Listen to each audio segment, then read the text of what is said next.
Habaib datang ke Indonesia bukan untuk melas. Kami nggak diajarkan minta-minta, saudara. Jangan khawatir. Habaib datang ke Indonesia bukan untuk meraup daripada harta, enggak. Kami tidak mencari jabatan, enggak. Kenapa? Itu bukan didikan dari keluarga kami.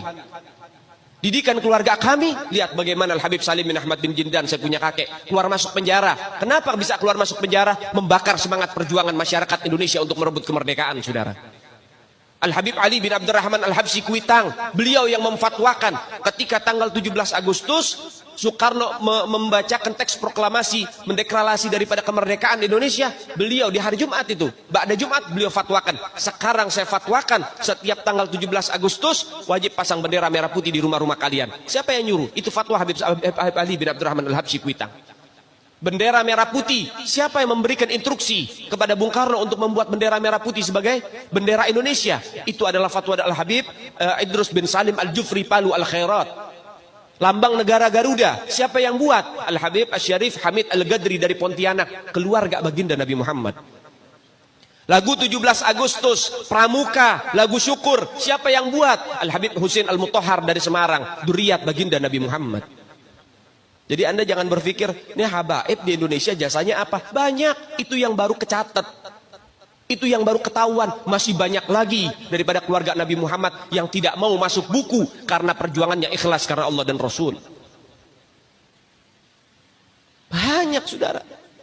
Siapa Imam Bonjol? Semua pasti bilang pahlawan. Betul apa enggak? Imam Bonjol pahlawan Indonesia bukan? Pahlawan nasional bukan? Sekarang siapa namanya Imam Bonjol? Al-Habib Muhammad Syahabuddin, beliau habaib dari kalangan bin Syahab. Imam Bonjol itu bin Syahab, masih daripada kakeknya Habib Rizik, saudara sekalian. Itu keluarga daripada Nabiuna Muhammad, keturunan Sayyiduna Muhammad. Banyak lagi dari kalangan para dzurriyyat Nabiuna Muhammad sallallahu alaihi wasallam yang jasanya besar di Indonesia, tapi kita nggak ada yang tahu. Kenapa? Karena itu kami nggak cari popularitas, kami nggak cari madah pujian, kami nggak cari tempat kedudukan, yang kami cari ridho Allah dan Rasulnya. Sehingga hal ini perlu diungkap, saudara sekalian. Bagaimana keluarga Nabi Muhammad jasanya besar, dan umat ini harus dihubungkan kembali dan dieratkan kembali kepada keluarga baginda Nabi Muhammad. Ini akhir zaman, kita semua ngelihat kok bagaimana gencar-gencarnya di media sosial apa upaya untuk supaya memisahkan umat Islam dengan keluarga baginda Nabi Muhammad. Upaya keras supaya habaib dibenci ada di Indonesia. Mulai Habib dengan kiai diadu, Habib dengan ustadz diadu. Mulai ada hal-hal semacam itu. Apa? Dendam politik, saudara. Gak keluar dari situ. Karena dendamnya kepada Habib Rizik sehingga akhirnya demikian. Habib Rizik itu siapa? Keluarga Nabi Muhammad, keturunan Nabi Muhammad, cucunya Nabi Muhammad. Beliau bukan penjahat kok, bukan koruptor.